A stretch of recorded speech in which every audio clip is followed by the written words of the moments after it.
Bursa CPO di Indonesia menurut hemat saya luar biasa. Yang pertama tadi saya sampaikan Pak Gulat itu memang harga diri. Lalu gimana logikanya ya?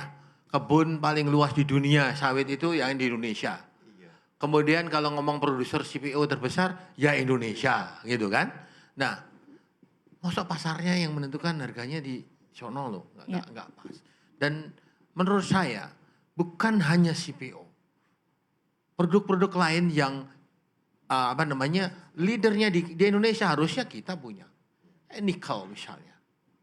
Harusnya ada di Indonesia. Nah, saya kira itu yang pertama. Yang kedua, dengan adanya bursa CPO, akuntabilitas harga dari hari ke hari itu ada patokannya. Dan itu berhubungan langsung nanti harga CPO itu nanti ke TBS loh. Gitu. Karena fungsi kan itu, Mbak, kan harga CPO itu fungsi dari memang produksi, ya kan? Kemudian konsumsi dalam negeri dan konsumsi luar negeri. Kalau kita menentukan dasarnya di luar, nggak pas. Karena ya tadi, kita yang punya. Barangkali itu catatannya. Baik. Dan selanjutnya, akuntabilitas ini tentu saja bukan hanya dikaitkan dengan harga, dengan berbagai aspek. Aturan-aturan yang tadi kan dari CPO itu dari dari kebun ke PKS ini kan panjang loh. Nah ini yang sering panjangnya ini jadi masalah. Nah ini kalau ada patokan harga dari bursa CPO ini akan menentukan berbagai macam harga perjalanan dari TBS ke CPO.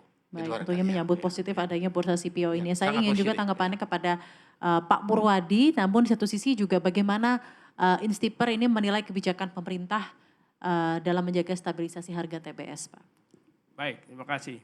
Jadi yang pertama, inisiatif dan upaya pemerintah membangun bursa perlu kita sambut. Namun sebetulnya bursa ini kan juga pernah ada pada saatnya. Dan tidak jalan. Nah, terus tantangannya hari ini pun sebenarnya cukup besar. Pada saatnya ini bisa berjalan tidak.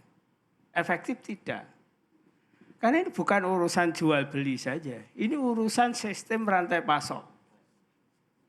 Apakah kita sudah mengkaji rantai pasok sistem industri kita itu dari kebun sampai gini?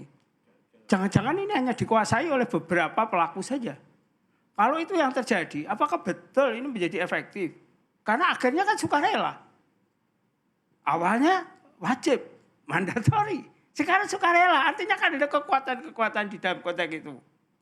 Namun sekali lagi, ayo. Pertanyaan terbesar kita, siapa yang harus mendorongnya dan siapa yang harus mengawalnya. Karena kalau tidak, ya ini tidak akan efektif lagi. Satu hal, karena itu harga kunci betul. Jadi begini, hampir semua lembaga pendidikan tinggi kalau kita bicara sistem budidaya pertanian, artinya produksi petani, itu selalu respon produksi petani itu faktor kuncinya hanya dua. Harga input sama harga output. Gitu. Nah, harga output ini tentu saja kita set. Kita harus memahami sawit ini produk global, bisnis global. Enggak bisa kita atur-atur sederhana itu. Karena apa? Ya kita tetap akan mengait di sana. Misalnya saya hari ini ada yang bertanya, kita percaya yang Rotterdam atau percaya yang di sini misalnya?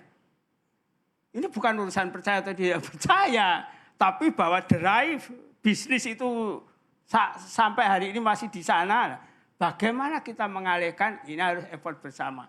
Tantangan di dalam bursa itu. Dan terbawah, nanti pada saatnya bagaimana ini berdampak pada harga TBS di petani. Nah itu ya. di sini kebijakannya itu turun belum tentu match gitu loh. Kenapa? Tadi Pak Ketum bilang, ini kemitraan itu ada rumusnya. Pertanyaannya, kalau rumusnya dipandang hari ini belum menguntungkan dan tidak pernah dirubah. Yang atas itu naik turun kan. Tapi ada satu hal. Pemerintah tidak akan mampu sepenuhnya mengelola fluktuasi. Yang dilakukan adalah menurunkan volatilitas atau fluktuasi fluktuasi. tadi. Jadi bagaimana membangun kestabilan. Karena harga naik turun itu global. Bukan urusan Indonesia. Tapi bahwa akhirnya terdampak pada petani itu supaya tidak besar, itulah policy masuk. Termasuk seperti harga input. Hari ini kita itu hanya menguasai pupuk N, fosfat, kalium, kan masih tergantung luar negeri. Ya. Maka apa yang terjadi? Berarti harga pun juga tergantung dari harga global. Karena inputnya tadi bergantung pada luar negeri. Satu hal karena itu apa? Policy harus mampu mengelola stabilitas. Jadi policy itu kaitannya supaya fluktuasi ini dan pasar bisa ya mendekati pasar persaingan sempurna lah. Jangan sampai seperti hari ini kalau mau jujur ke atas oligopsonis, ke sini oligopolis. Ya terjepit lah petani ini. Supaya tidak terjepit itu peran pemerintah. Hadir membangun policy dan tolong didorong dan dikawal.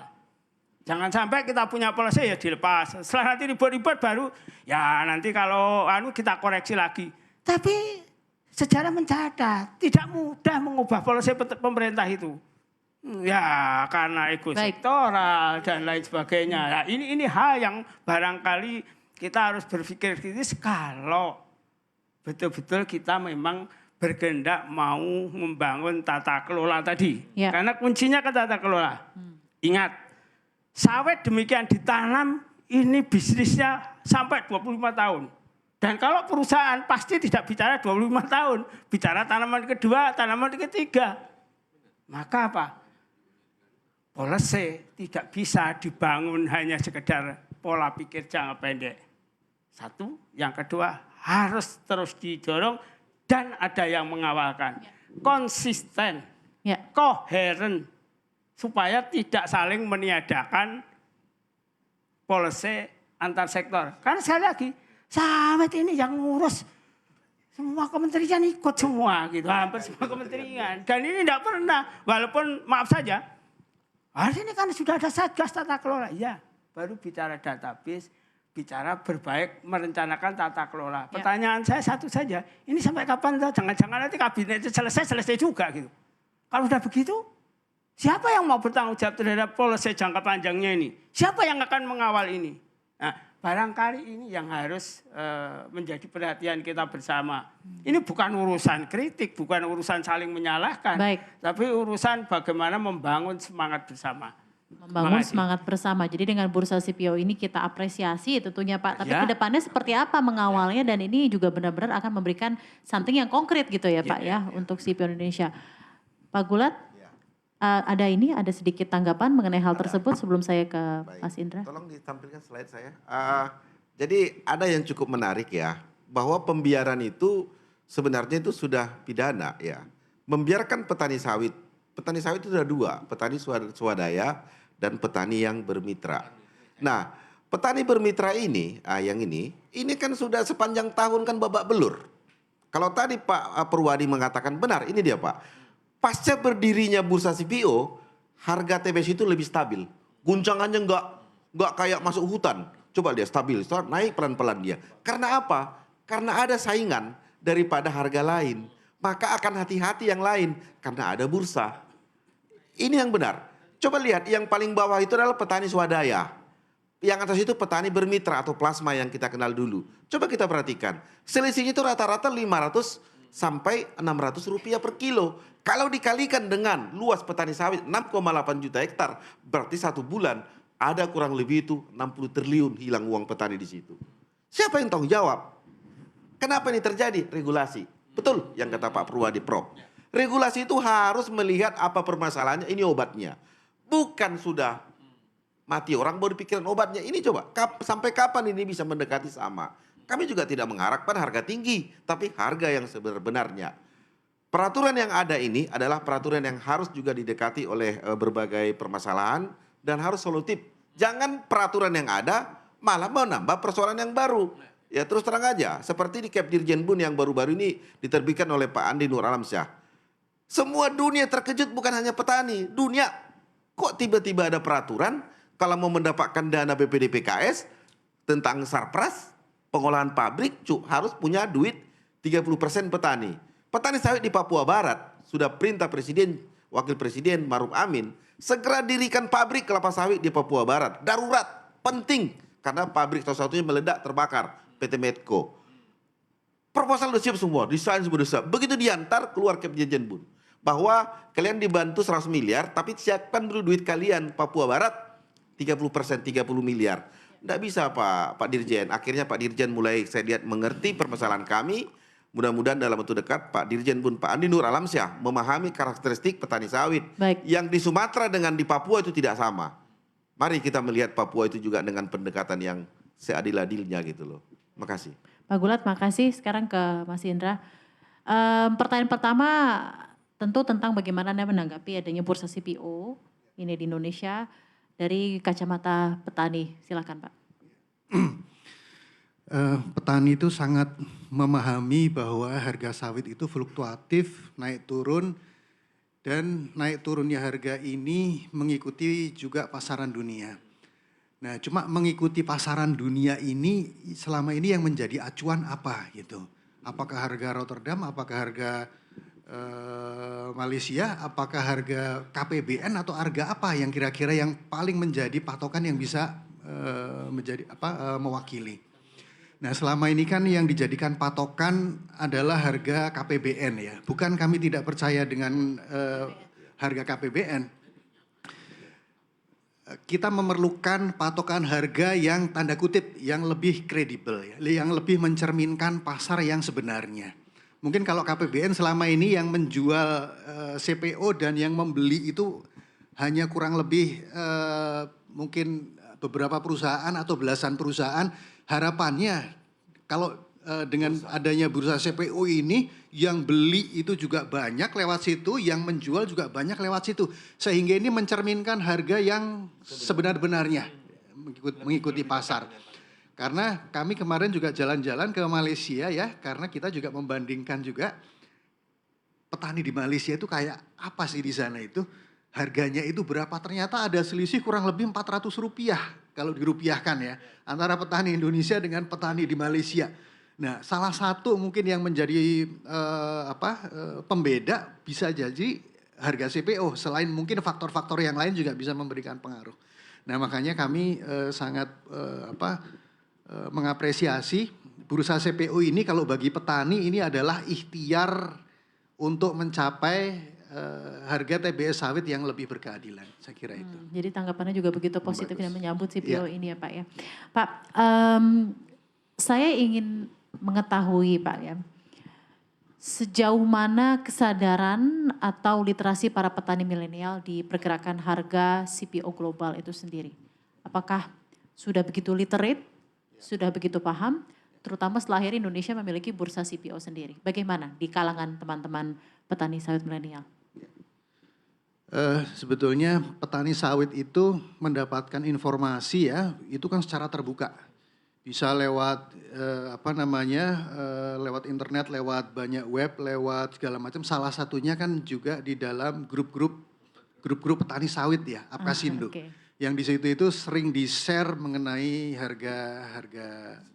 harga CPO, KPBN ya.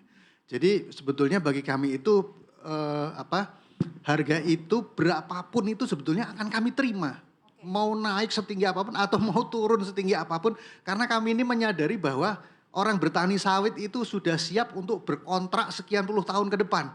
Bagus kita syukuri, tidak baik ya kita syukuri juga dua-duanya.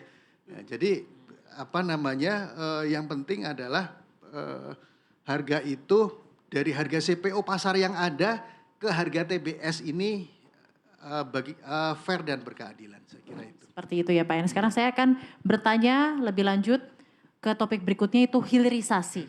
Ya, kita ketahui nih Pak, jika pemerintahan Presiden Jokowi berbicara tentang hilirisasi, tidak bisa dipungkiri, memang lebih banyak mengenai hilirisasi pertambangan gitu ya. Terutama yang mungkin dilihat dari data yang membuktikan bahwa seperti hilirisasi nikel lah yang memang sudah benar-benar memiliki kontribusi yang luar biasa sejak adanya diberlakukan dan digalakan. Nah, saya ingin bertanya mungkin ke Pak Gulat terlebih dahulu ya Pak ya. Selama ini kan dukungan dana dari pemerintah untuk hilirisasi sawit banyak dialokasikan di pengolahan biodiesel. Nah, bagaimana Apkasindo menilai prospek pendanaan hilirisasi sawit untuk produk turunan lain. Karena seperti kita ketahui, kelapa sawit itu tidak hanya itu saja gitu ya, multi produk ya kan. Beragam produk, bahkan kalau untuk wanita nih seperti saya make up, lipstick itu dari kelapa sawit gitu dan banyak yang belum tahu gitu ya. Bagaimana Anda melihat prospek pendanaan hilirisasi sawit ke depannya untuk multi produk tersebut, produk turunan, dan apakah benar hilirisasi sawit ini nantinya masa depannya Anda melihatnya akan berjaya, bahkan lebih berjaya daripada hilirisasi pertambangan yang sudah digalakan oleh pemerintahan di Jokowi? Silakan. Baik, berbicara masalah hilirisasi itu kita bagi dua, hilirisasi dan hilirnya hilir. Kalau untuk hilirisasi itu kita sebut dengan pabrik kelapa sawit atau CPO. Kalau dari sisi CPO kita udah selesai, nggak ada urusan. Kita hanya 3% dari data ini, data yang ditampilkan oleh Gapki di Outlook 2003 kemarin. Ketahuan bahwa kita tinggal, kalau bisa ditampilkan, kalau bisa kita tinggal 3,5% dari 47 juta ton yang kita ekspor. Sisanya sudah hilirisasi, good, berhasil. Oleo, chemical, itu dia, muncul dia. Untuk makanan sudah clear. Yang sekarang kalau saya mengatakan stakeholder sawit hanya menginginkan regulasi yang stabil. Jangan sekejap-sekejap kata orang Melayu berubah, esok berubah lagi itu. Coba lihat, berubah. Sawit ini nggak sama dengan cabai, tomat, bawang. Itu 3 bulan udah panen, udah selesai. Sawit ini 30 tahun bisnisnya. Harus stabil. Nah, oleh karena itu saya harus mengatakan kepada teman-teman ya, anak-anak kami petani sawit dan petani sawit. Berkebun itu adalah konsistensi. Adanya fluktuasi harga itu bukan merupakan persoalan. Tetapi hilirisasi sudah selesai. Bagaimana pemerintah memberikan insentif yang lebih pantas kepada perusahaan-perusahaan yang melakukan produk-produk turunan yang lebih spesifik, itu setuju. Jadi adalah merangsang itu adalah kebijakan. Nah, kalau kita lihat dari harga CPO, kembali kepada bursa CPO tadi. Dengan adanya ini, sesungguhnya inilah kata kunci daripada kenapa harga CPO Indonesia sudah menuju kebaikan. Karena konsumsi CPO Indonesia itu semakin tinggi. Kata kuncinya adalah serapan domestik. Semakin tinggi serapan domestik, maka Indonesia lah menentukan harga CPO. Jangan pernah sesekali berpikir ekspor. Indonesia adalah pengkonsumsi CPO terbesar di dunia. Catat itu. Itu semua kita lupa selama ini. Makanya saya paling protes ketika bursa CPO itu tidak jadi didirikan. Karena memang kemaluan yang luar biasa. Kalau itu terjadi. Serapan domestik ya Pak? Ya, serapan domestik, itu pasti. Dan serapan domestik sudah muncul di tabel ini gitu loh. Nah Prof, gimana Prof evaluasinya terhadap hilirisasi yang telah berjalan? Pertanyaannya saya juga ingin menanyakan, mampukah hilirisasi sawit ini akan sesukses dan sejaya hilirisasi nikel yang kita tahu mampu mendatangkan investor kakap untuk membuka pabrik pengolahan di Indonesia? Seperti apa Anda melihat optimisme? Boleh saya buka slide saya? Oke, silakan. Slide-nya Prof Budi. Ya. Hilirisasi, bagian hilirisasi. Iya. Bukan. Ini kan sebelumnya itu. Sebelum ini, sebelum multi product. Ini. Oke. Yang tadi, ya. Jadi begini. Tadi soal hulu, tahu kan persoalannya. Bahwa yang terpenting tadi tata kelola, teknologi, semuanya tadi kan diperlukan. Dan semuanya sudah tersedia. Kami pusat riset sawit kami punya paket lah hubungannya dengan pupuk, dengan kita punya presi palm ya, teknologi untuk ini supaya memupuk pas kayak apa dan seterusnya itu ada. Tapi kembali lagi isu pentingnya soal kebijakan. Sama dengan hilirisasi. Hilirisasi ini kalau kita lihat bahan ini kita sudah ada policy-nya, apa kaitannya dengan biodiesel, apa kaitannya dengan olein, ya macam-macam. Dan asosiasinya ada nggak? Asosiasi pengusahanya itu ada. Ya, isunya itu dan kita telah mendorong biodiesel untuk menjadi prime, sebut aja produk yang kita bisa serap CPO untuk itu. Terakhir Adpur sudah diproduksi, sudah diuji coba. Pesawat terbang dari Jakarta ke Solo kalau nggak salah, ya ke Solo itu. Nah, kalau nggak salah di situ. Nah, menurut saya sih itu niat yang luar biasa dan hilir kita untuk CPO ini luar biasa untuk sawit ya luar biasa. Dan yang penting lagi kebijakan sudah ada juga Bu, sudah. Tapi kembali lagi kita perlu terus-menerus adjustment. Pertanyaannya, apakah akan sesukses nikel? Entar dulu. menilai sukses itu apa, ya kan? Kembali lagi, industri sawit itu industri yang harus mengarah kepada sustainable land use. Baik. Itu. Jadi mengukur sustainability, keberlanjutan itu saya sih tidak terlalu setuju ukurannya sama dengan harus konservasi dan sebagainya. Absolute sustainability itu bukan. Approach-nya harus relative sustainability. Relatif terhadap apa? Relatif terhadap guna lahan tersebut. Tadi udah katakan Pak, ini 30 tahun loh. Kalau dan setelah 30 tahun itu terus bisa Bergulir digunakan lagi, terus ya, bergulir lagi. baik. Kalau tambang tidak, Bu. Tambang buka Beberapa belas tahun lagi. Ya. setelah itu selesai. Ya. Gitu. Sehingga sukses hilirisasi untuk sawit ini harus beda mengukurnya. Dan saya berharap hilirisasi sawit ini sukses karena ya tadi karena pemerintah sudah membuat aturan juga dan key issue-nya yang penting ya. Saya sih selalu punya adagium kita harus tahu teknis ya. Baik. Jadi untuk membuat kebijakan teknisnya mesti jelas. Baru kita ngomong wise. Oke. Kebijakannya wise dong. Baik, Nah, baik, baru Prof. kita ngomong soal justice. Baik. Soal keadilan. Jadi Karena ini relatif semuanya sustainability ya Pak ya. Baik. relative sustainability dan juga harus justice. Oke. Karena apa gunanya kita bikin industri tapi masyarakat tidak mendapatkan keadilan. Terima kasih. Terima kasih banyak Prof. Singkat saja mungkin Pak Purwadi sebelum kita nanti ke sesi Q&A, tanggapan Anda mengenai hilirisasi sawit di Indonesia. Konsepnya satu hal. Sawit produk global. Industri global, bisnis global. Kalau kita bicara hilirisasi, itu ada 5 leveling hilirisasi. Sampai 3, itu sudah di Indonesia banyak sudah kita kuasai. Tapi yang 3 ke sini, itu dikuasai industri multinasional. Kenapa? Ya. Struktur industrinya begitu. Jadi dari petani, nanti oligopoli, oligopsoni semakin sedikit. Kan industri ini pelakunya semakin gede-gede. Di level 3-4, ini industri multinasional. Teknologi tinggi. Pertanyaan kan satu, apa mau mereka memberikan ke kita? Maka solusinya 2 saja. Ya, silakan Pak. 1, kita harus melakukan riset inovasi untuk menemukan teknologi itu sendiri. Tentu konsekuensinya butuh cost, juga butuh waktu. Nah, ini bicara komitmen. Yang kedua, kalau sedikit agak nakal atau bukan nakal ya, agak strategik, ya bagaimana memaksa industri multinasional itu untuk relokasi ke Indonesia. Melalui apa? Melalui policy.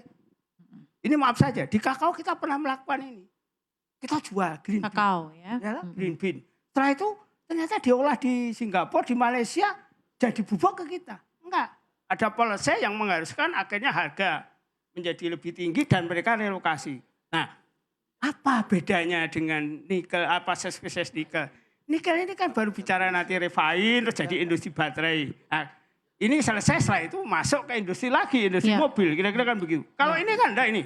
Ini industri pangan fungsional. Industri kebutuhan sehari-hari yang maaf saja di global ini kan hanya dikuasai oleh beberapa industri multinasional saja. Jadi strukturnya ini sudah strukturnya beda. Okay. Karena itu tidak bisa pair to pair, tapi bahwa kita harus mengupayakan upaya tadi cita-cita untuk mengelola harga di dalam negeri itu tercapai, serapan dalam negeri tinggi, maka industri 4-5 ini kita bawa ke sini dengan apa? Membangun riset inovasi ke arah situ, dan yang kedua adalah memaksa mereka relokasi industri. Melakukan regulasi dan counterference untuk regulasi untuk memaksa mereka relokasi ke Indonesia. Tapi menunjukkan tajinya dengan ya tadi itu satu persatu dengan tata kelola ya Pak ya. Karena itu tata kelola yang sawit hari ini saya kira tidak bisa hanya mandek di sini, karena saya tanya, jangan-jangan kabinetnya selesai. Wong kalau kita usulannya justru ini diperluas sistem industri.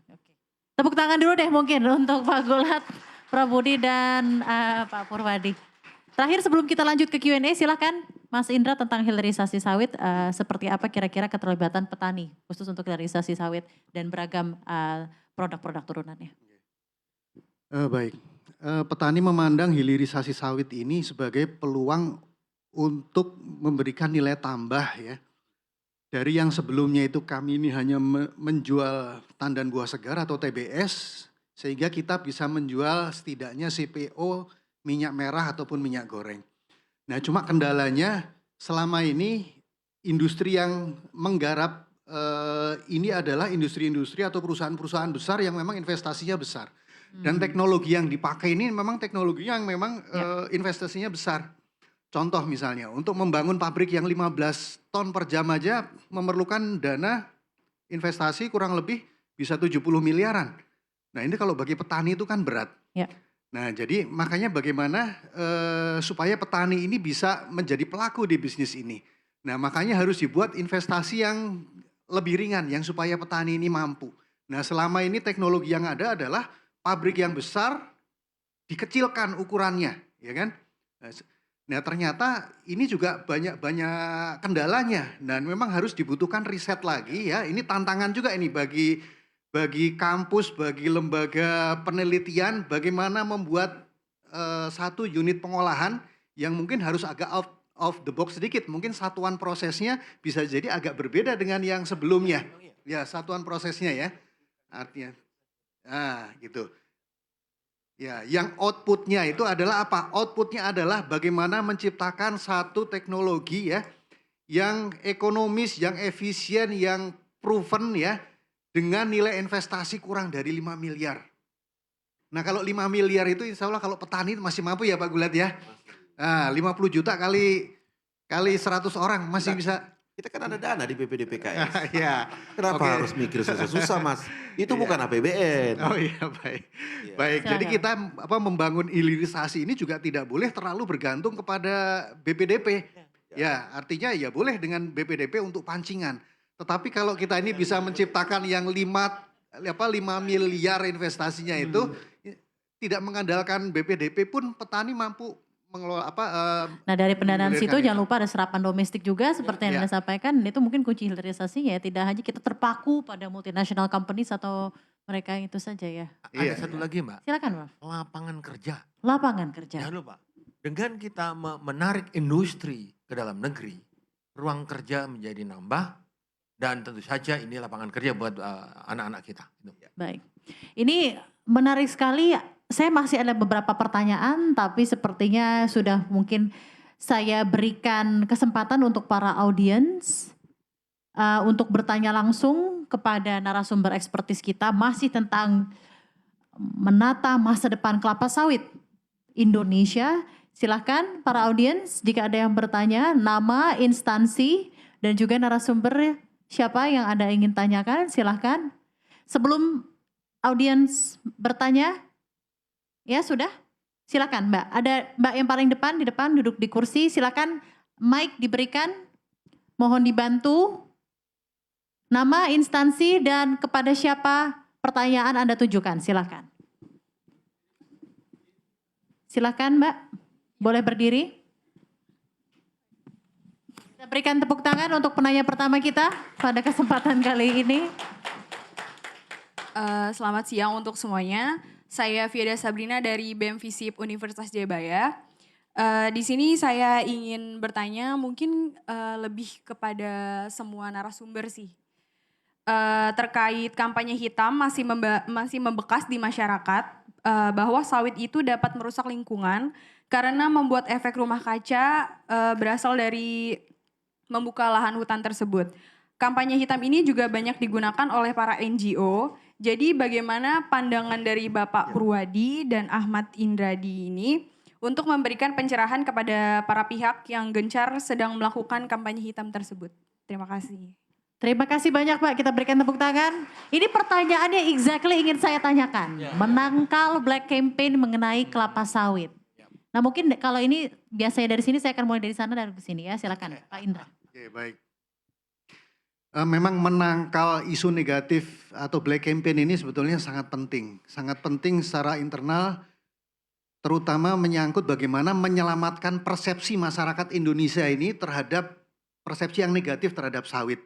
Itu yang ingin lebih saya tekankan di situ. Karena kalau persepsi ini tidak kampanye negatif ini tidak ditangkal dengan serius, kemudian persepsi masyarakat terhadap industrinya sendiri itu jelek, ini dampaknya bahaya sekali.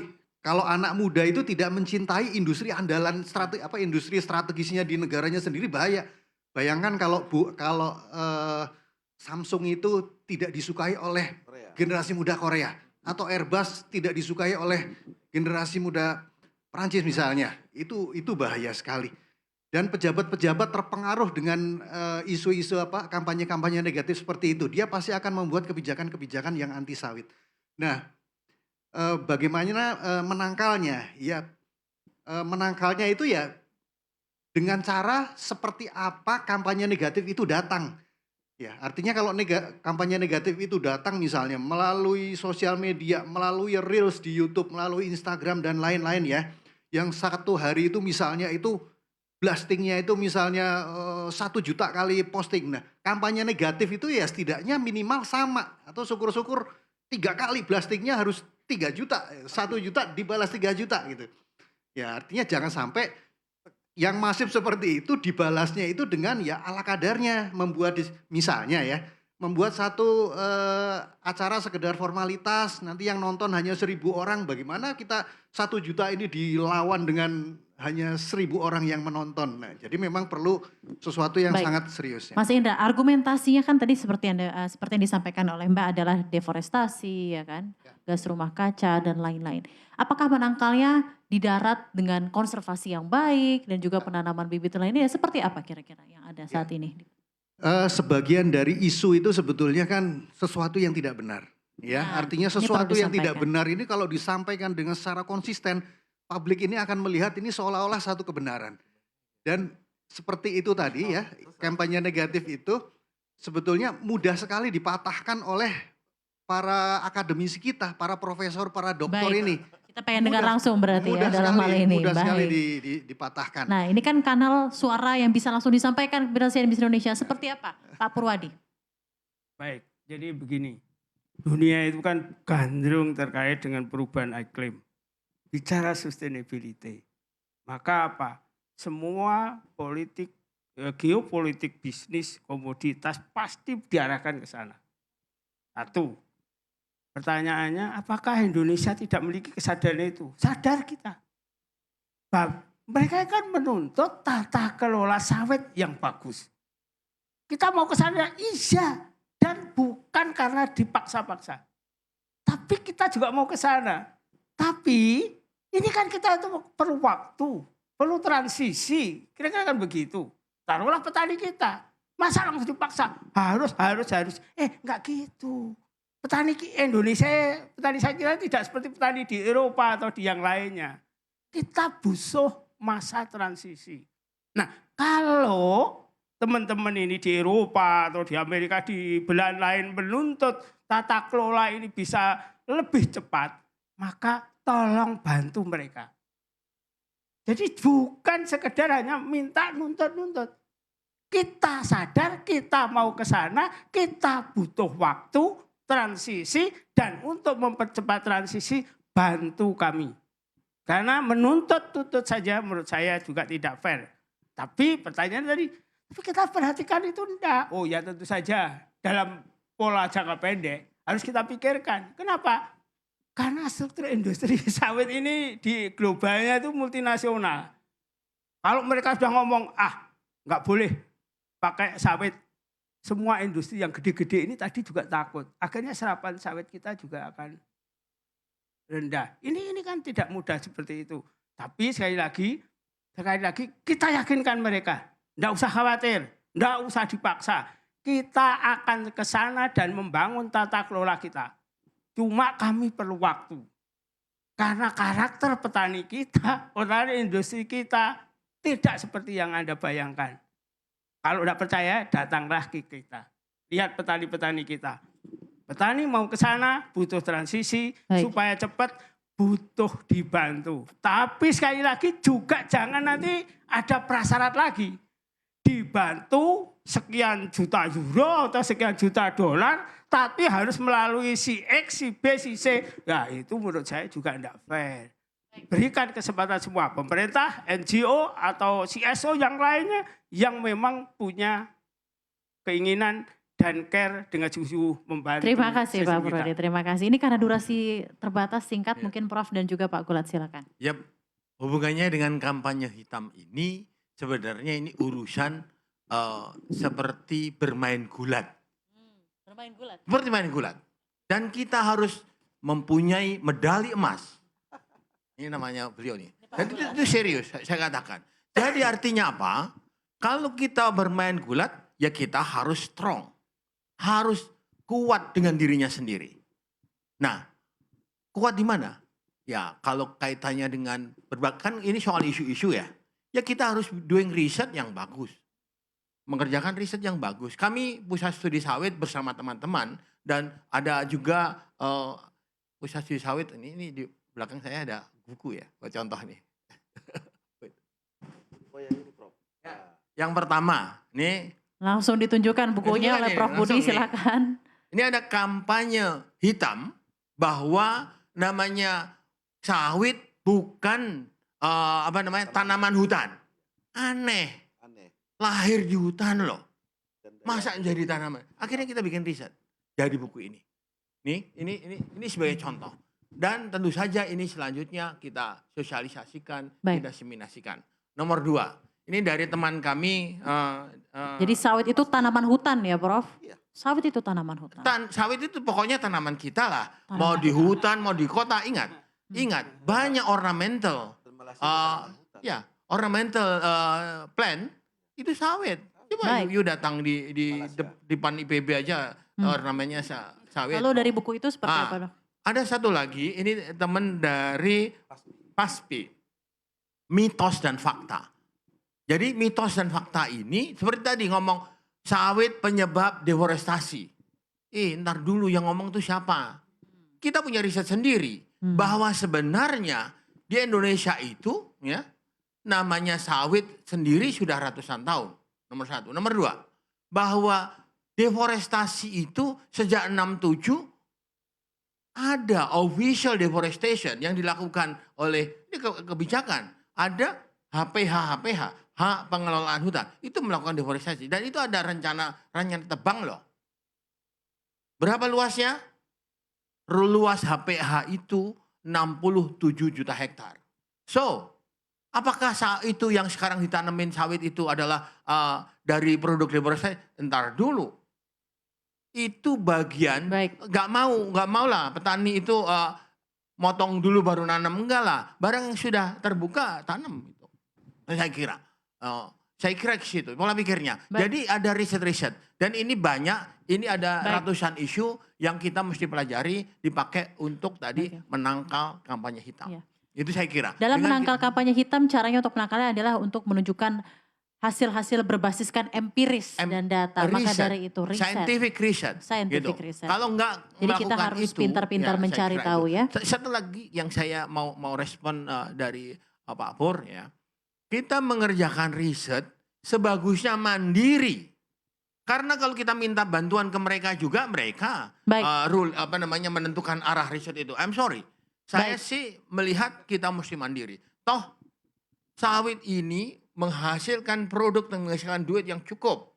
Gitu loh. Makanya ada BPDPKS dan saya yakin BPDPKS membiayai riset-riset. Baik, seperti itu. terima kasih. ya. Singkat saja Pak Gulat karena Baik, keterbatasan waktu, silakan. Adik-adik kami dari Jayabaya, terima kasih ya.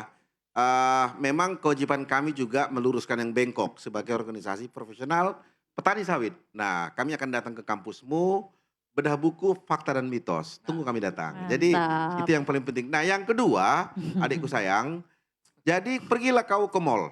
Coba kau lihat harga minyak goreng olive oil. Lihat juga bunga matahari. 1 liter itu 248.000. Pokoknya nggak ada di bawah 150.000. Coba lirik ke kiri sedikit. Minyak goreng sawit Bimoli misalnya, ompek boleh 1.000. Aku bandingkan 14.000 dengan 248.000. Apa yang terjadi dalam benak seorang mahasiswa? Adalah politik ekonomi. Bagaimana menjelekkan sawit supaya nggak ada beli, maka lakulah barang mereka. Andai kata sawit bisa tumbuh di Eropa, di tempat Bapak dulu kuliah, andai kata sawit bisa tumbuh di Eropa sana, mereka akan mengatakan bunga matahari, kanoa dan tanaman-tanaman penghasil lainnya perusak hutan.